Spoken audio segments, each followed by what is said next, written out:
The cold evening air cut through the quiet street like a warning when Michael Carter noticed the little girl at the bus stop.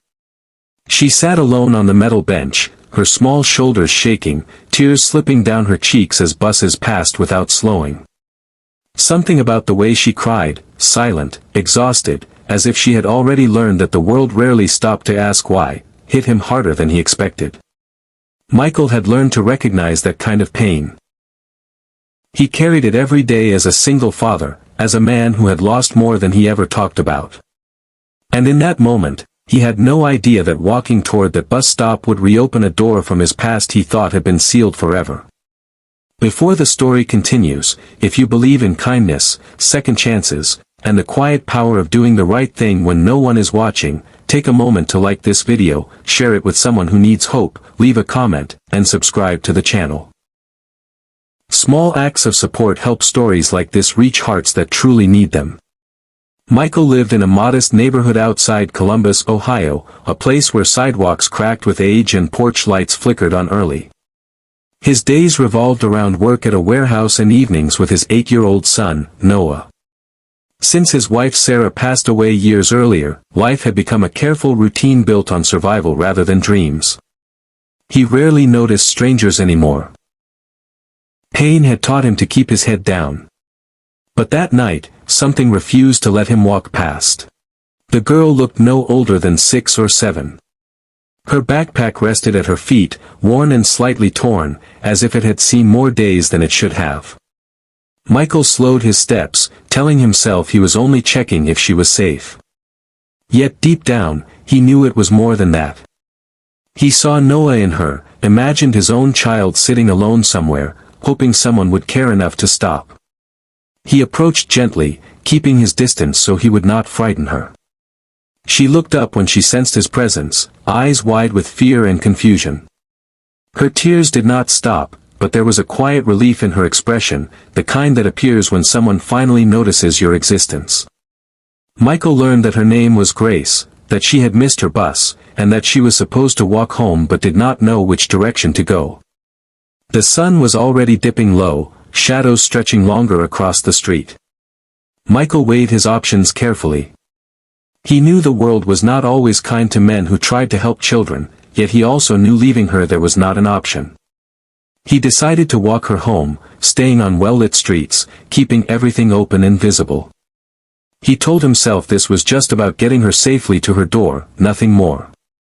As they walked, Michael noticed how Grace kept glancing behind her, as if afraid someone might be following. Her hands trembled when cars passed too close.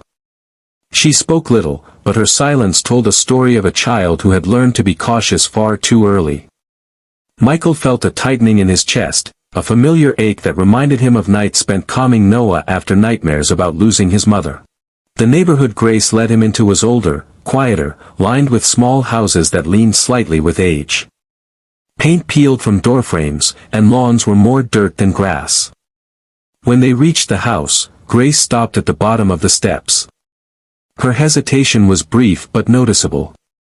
Michael assumed she was embarrassed for a stranger to see where she lived. He walked her to the door and knocked, ready to explain and leave quickly. The door opened slowly, and the moment it did, the air seemed to leave Michael's lungs.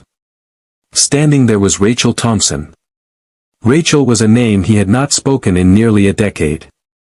She was the woman he had loved before his life fell apart, before misunderstandings, pride, and grief tore them in different directions.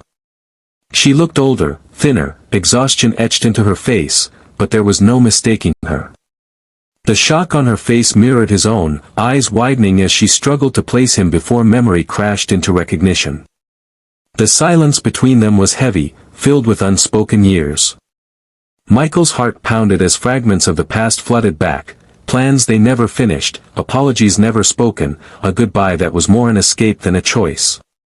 He suddenly understood why Grace's eyes carried so much fear. Life had not been kind to Rachel. Rachel thanked him quietly for bringing Grace home. Her voice was strained, guarded, as if the world had taught her not to trust easily. Michael nodded, unable to find words that would not break something fragile. He noticed the small details inside the house, the dim lighting, the worn furniture, the signs of a life stretched thin. Grace disappeared inside, leaving the two adults standing in the doorway of a shared history. Michael learned, in fragments and pauses, that Rachel was raising Grace alone. Her husband had left years earlier, and medical bills from a past illness had buried her in debt. She worked 2 jobs, and sometimes Grace had to take the bus alone when schedules fell apart. The weight Rachel carried was visible in the way her shoulders slumped, in the careful way she spoke, as if every word cost something. Michael walked home that night with a storm inside his chest. Seeing Rachel reopened wounds he had never fully healed. He remembered walking away when Sarah entered his life, choosing what seemed stable over what felt complicated. He remembered never checking back, never asking if Rachel was okay. Guilt settled over him like a heavy coat. Over the following weeks, Michael found himself thinking about Grace constantly. He imagined her at that bus stop again, tears falling while the world rushed by. He began taking a longer route home from work, just in case. Eventually, he saw her again, this time walking with another child. Relief washed over him, but the concern never fully left. One evening, Michael gathered the courage to knock on Rachel's door again. This time, the conversation was longer. Awkward at first, then slowly softer. They spoke about life, about loss, about how easily people disappear when things get hard. Rachel admitted she had been angry with him for years, not because he left, but because he never looked back. Michael apologized in a way he never had before, without excuses, without justifying his choices. He told her about Sarah, about Noah, about the loneliness that followed. The apology did not erase the past, but it opened a small window where light could enter. As weeks turned into months, Michael became a quiet presence in Grace's life. He helped with homework, walked her home when Rachel worked late, and watched her laughter slowly return. Noah met Grace, and the 2 children bonded with the ease adults often forget is possible. The house that once felt heavy with exhaustion began to feel warmer, filled with cautious hope. Rachel struggled with pride, with the fear of relying on someone again. Michael struggled with the fear of losing what he had just begun to rebuild. But they moved slowly, choosing honesty over assumptions, kindness over silence. One winter evening, as snow fell softly outside, Michael realized something profound. The moment at the bus stop had not been an accident.